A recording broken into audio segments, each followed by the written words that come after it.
السلام عليكم ورحمة الله وبركاته. اللهم صل وسلم وبارك على سيدنا محمد وعلى آله وأصحابه وسلم. ازيكم؟ يا رب تكونوا بخير. النهاردة هنعمل معاكم في الفيديو، هنكمل باقي. احنا عملنا امبارح في الفيديو الاسبونج اللي هو بتاع التورت والجاتوهات، والنهاردة هنعمل مع بعض التزيين بتاع الجاتو. هنعمله بطريقة سهلة وبسيطة جدا جدا جدا، مش تاخد منك اي وقت. ولو انتي مبتعرفيش تعمليه بالطريقة دي هتبقي محترفة فيه وهتطلعي شكل جمالي جدا جدا جدا، وهيعجب اي حد هيدوقه باذن الله. بس قبل ما ندخل على الفيديو كده ونبدا اي حاجه، ما ننساش ندعي لاخواتنا في غزه ان ربنا يعدي الكرب ده على خير ويرحم امواتهم يا رب وينصرهم ويرجع القدس، اللهم امين يا رب العالمين. وعندي هنا في العجان هنزل ب3 كوبايات ميه ساقعه متلجه، ولو الميه مش ساقعه حطي معاها مكعبات تلج. انا كانت الميه بتاعتي ساقعه متلجه، بس انا حطيت مكعبات تلج عشان خاطر تظبط معايا اكتر. تمام. وهبتدي دلوقتي ان انا بعد ما احط، اللهم صل على النبي، 3 كوبايات المية ومكعبات التلج، هروح نازلة بمعلقتين لبن بودرة ونص كوباية سكر، وهدوبهم كده مع بعض. بعد كده هروح نازلة عليهم بكوبايتين كريم شانتيه. انا بستخدم المتحدة، نوعها كويس جدا جدا جدا.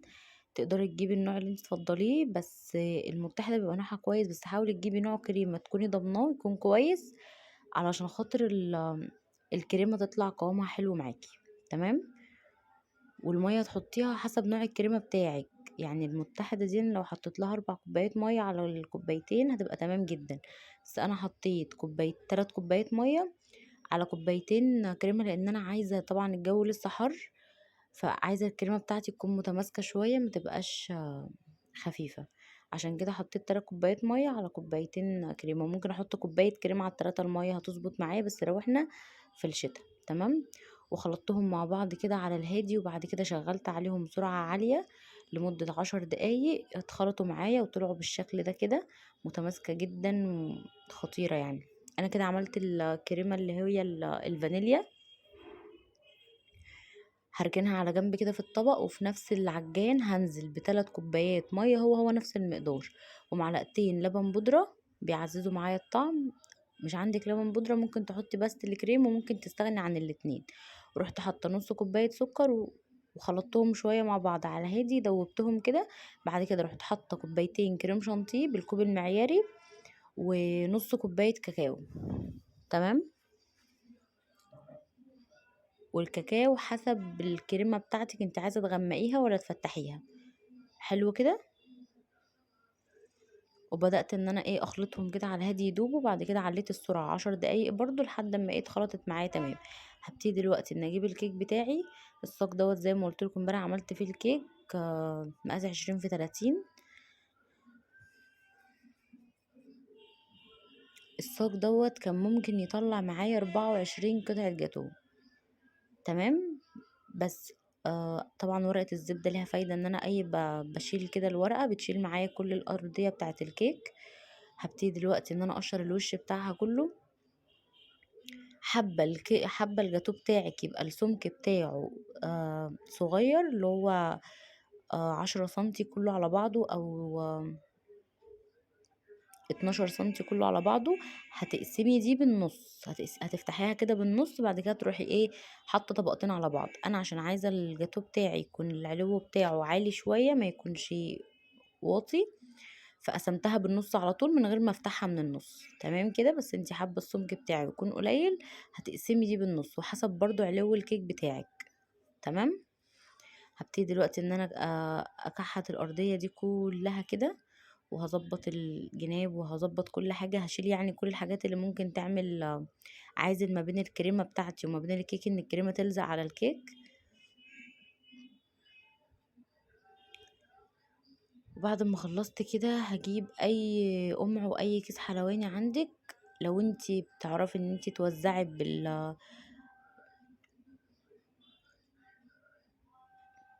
بالبتاع اللي هي يعني الفرادة بتاعت الجاتو كده، هتعرفي توزعي بيها. حطي السبونشة على طول وافردي.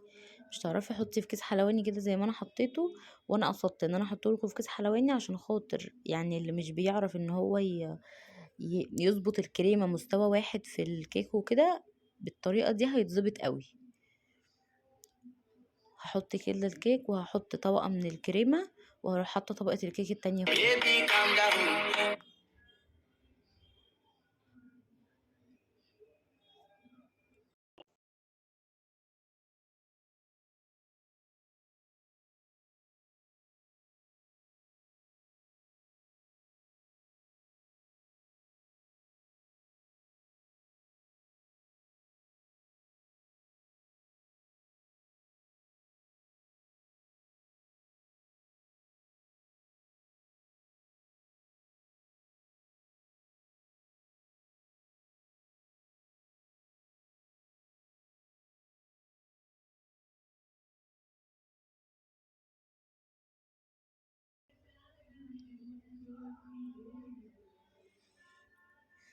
بعد كده ما حطيت طبقة من الكريمة، هروح حاطة طبقة الكيك التانية فوقيها، هسويها بس كده.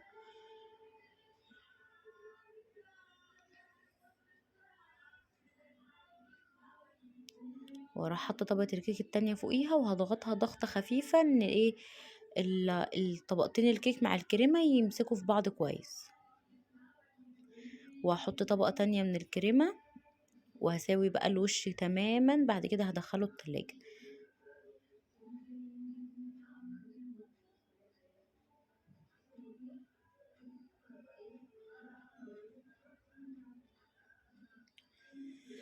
اللهم صل وسلم وبارك عليك يا حبيبي يا رسول الله. هساوي الوش خالص كده. طبعا في كريمة جت من الجناب وقعت، كل الحاجات دي عادي جدا، كل ده هنسويه ونظبطه دلوقتي. واصلا الجوانب دي كلها هنشيلها، وهنساوي الجاتو بتاعي عشان قطعة الجاتو تطلع يعني ايه مظبوطة كده ومتماسكة كده وشكلها حلو. حسيت ان في حتة كده في الكيك من فوق واطية شوية مش مظبوطة، فرحت حاطه لها برضه حبة كريمة وسويتها وظبطتها تمام.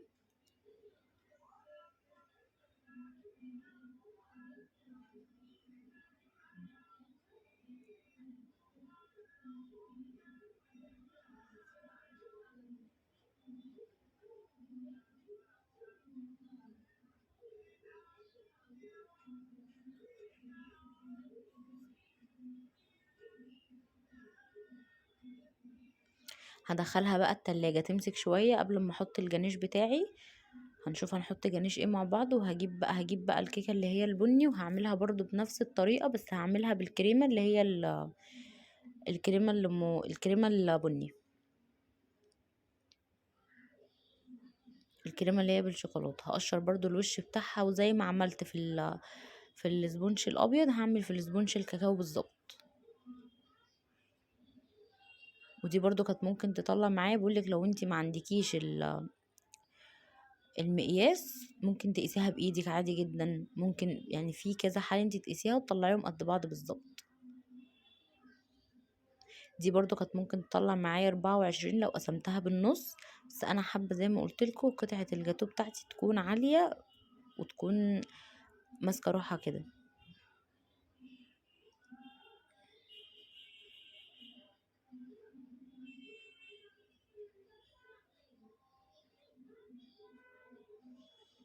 برضو حطيت طبقة كده من الكريمة وايه، وسويتها كده، وهنزل عليها وهحط عليها طبقة الكيك التانية تمام.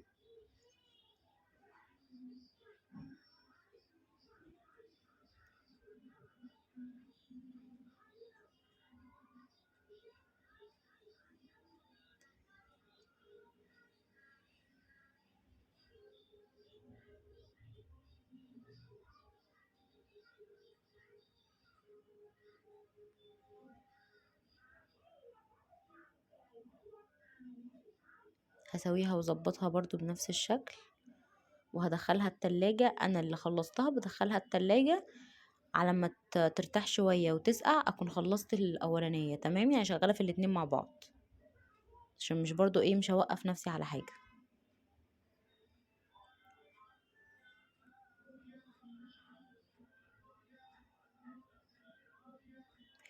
دي كده هنا كانت دخلتها التلاجة وكانت سقعت.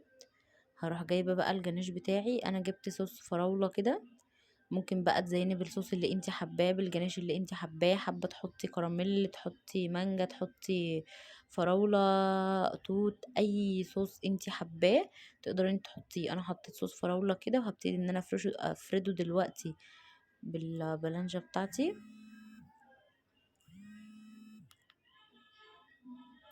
هفرده كده واسويه، وقبل ما اقطعه او اظبط القطعه بتاعتي هدخله برضو التلاجة شويه يرتاح.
وبعد ما ظبطت كده الدنيا وسويت الصوص بالشكل اللي انتوا شايفينه ده كده، برضو هدخلها التلاجة تمسك نفسها شوية قبل ما ابتدي ان انا اظبطها واقسمها يعني وكده. بديها كده خبطتين عشان خاطر تتساوى معايا. حطيت بقى التانية في التلاجة، وجبت الجناش الشوكولاتة دوت، دي شوكولاتة خام دارك. حطاه يعني مسيحة يعني، سيحتها كده على حمام بخار، وحطيت عليها ربع كوباية لبن، وعملت الجناش بطريقة سهلة جدا جدا جدا. ربع كوباية لبن، حطيت عليهم 150 من الشوكولاتة، يعني مكعبين كده من الشوكولاتة الداركة أو أي شوكولاتة تحبيها، وبسيحهم كده مع بعض وبقلبهم في بعض، أو بنزل باللبن سخن على الشوكولاتة وبقلبهم في بعض كده، وبعد كده بصفيهم على مصفى عشان يطلع متساوي معايا. هدخل طبعا صوص الشوكولاتة التلاجة ان هو يتماسك يعني كده ويتظبط. وهبتدي دلوقتي ان انا اقسم دي بالشكل اللي انتوا شايفينه.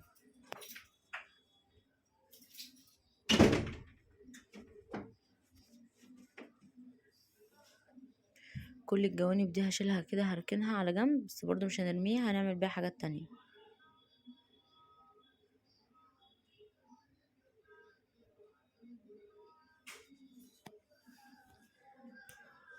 انا بظبط الجوانب بتاعتها.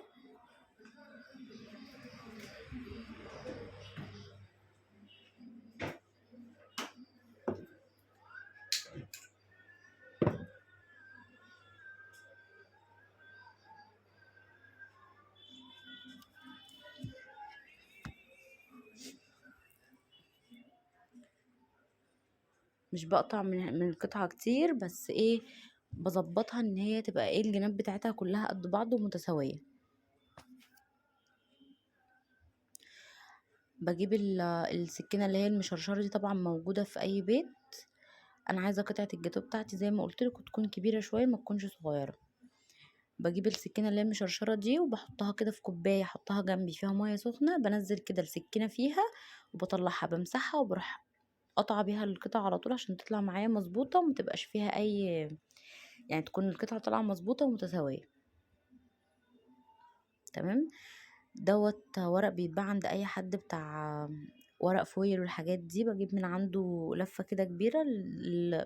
الورق ده اللي هو بتاع الكب كيك، بجيبه وبروح ماسكه كده الورقه وحطها في ارضيه قطعه الجاتوه من تحت عشان تمسكها معايا وتخليها مظبوطه.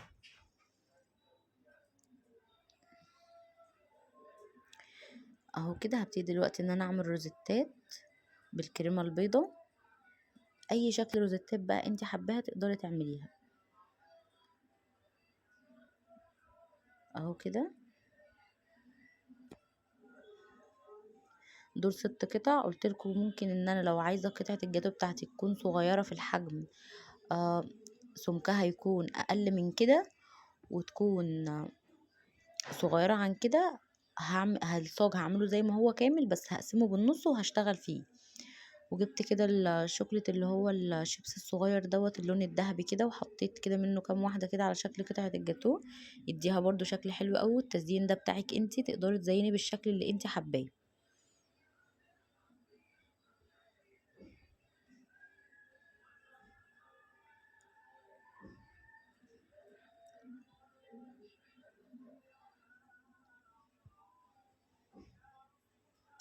هجيب برضو كده كريز، وهحط برضو ايه، هجيب الكريزية كده هقسمها بالنص، واحط على كل قطعة جاتو نص كريزية كده، تديها برضو شكل حلو قوي.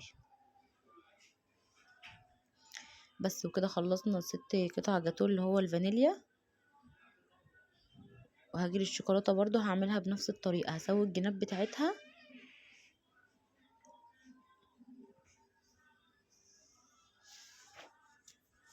انا الجوانب بتاعت الجاتو اللي بشيلها دي بتنفعني بعد كده، ممكن يعني بياكلوها كده، ممكن اعملها في كبات، ما برميهاش خالص، ما بستغناش عنها، برضو بتنفعني.